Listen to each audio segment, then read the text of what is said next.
Hello, and welcome back to my small part of the universe. My name is Hailstone. Today, we will be covering yet another biome of Barotrauma, the Aphotic Plateau. So please, sit back, relax, and let us begin. The Aphotic Plateau, somehow even darker and more desolate than even the cold caverns. This area sits as a form of great wall between all the biomes of Europa, sitting between the upper and lower regions. Unlike the European ridge that precedes it, the Aphotic Plateau is almost akin to an oppressive wasteland, housing only sparse amounts of flora and fauna, at least to the untrained eye. While the environment looks oppressive and in many instances is, the Aphotic Zone holds on to its own forms of life. It shares many of the same creatures that can be found in the European ridge, though far more spread out with the bioluminescent light of large hunting parties of tiger and bone threshers filling the dark voids, always on the move to find more to eat. The Aphotic Plateau is far less green than the European ridge, yet still housing copious clouds of ballast flora and slime molds hanging from the cliffs, while the sonar flora move back and forth in the currents, hoping not to become a meal of a passing submarine or a Moloch that has grown hungry. Though, whereas the European ridge holds vast fields of algae analogs and things that seem at least similar to Earth-based fauna, in the Aphotic Plateau we begin to see a wealth of European corals wedged in between the desolate wastes, forming small seamounts and highly clustered colonies in a bid for the limited rich real estate. Many of the European corals at a glance look very similar to the ones found on Earth, though without closer observation it's hard to determine how they are formed, what their diets are, and even if these clusters on seamounts constitute a multitude of different organisms, though it can be gleaned that most of the coral subsists off the detritus of the European Ocean, which detritus is a variety of dead or decaying organic matter that is commonly relied upon by many deep-sea creatures for food. Though, unlike simply drifting down to the deeper parts of the ocean like on Earth, detritus on Europa is funneled through the vast and complex tunnel networks from the fauna-rich European ridge up to the cold caverns and down to the lower depths like the Aphotic Plateau. In order to feed on such aimless falling debris, the corals have adapted a variety of ways to collect it. Many of the corals resemble gorgon corals here on Earth, which allow decaying materials to flow through tiny gaps in the fan for small tentacles to grab at and take for digestion. Others stretch out with long spindly arms or lush plumes to grab at their own dinners.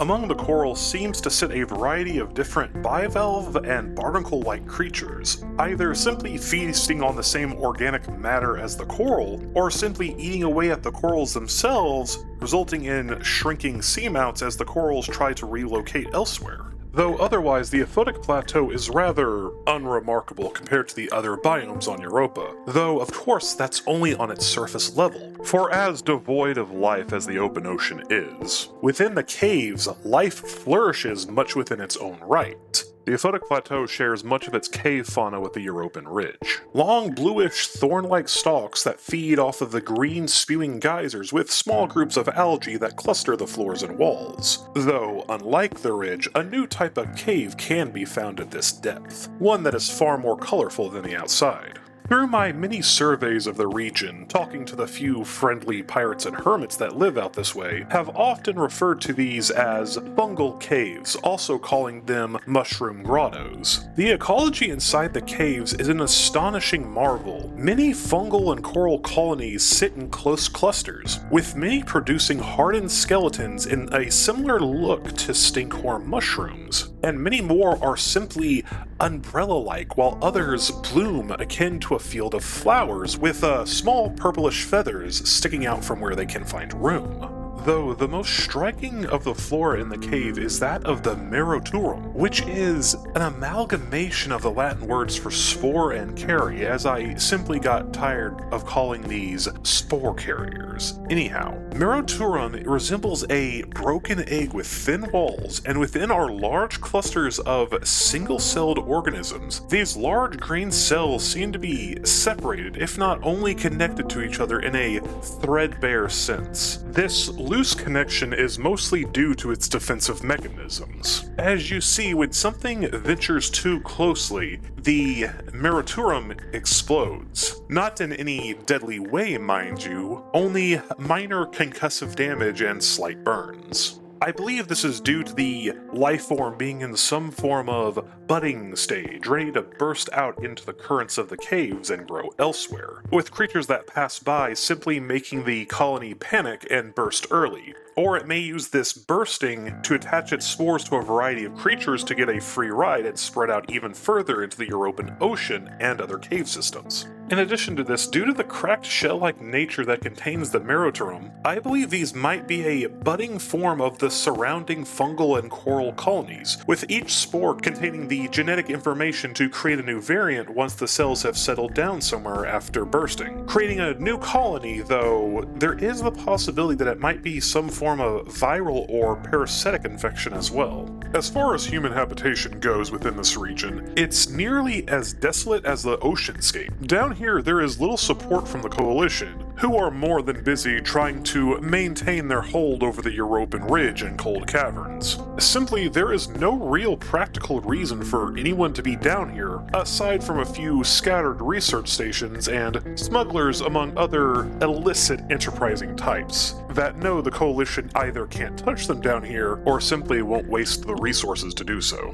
Among these criminal elements sit old habitation outposts, long abandoned from the first wave of settlementation by the Coalition. These old outposts have become breeding grounds for mud raptors and crawlers that have learned to adapt to the dry conditions in the old human colonies.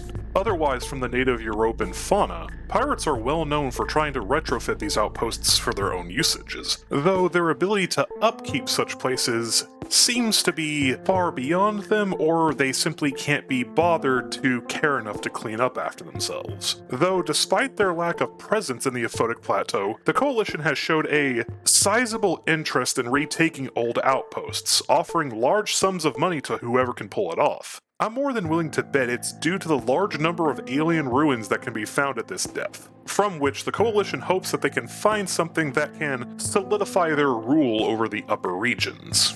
Ultimately, the Aphotic Plateau is a dark, oppressive wasteland that sits between the lush European Ridge and the highly active hydrothermal wastes, and it holds little for anyone that isn't looking to escape the eye of the Coalition.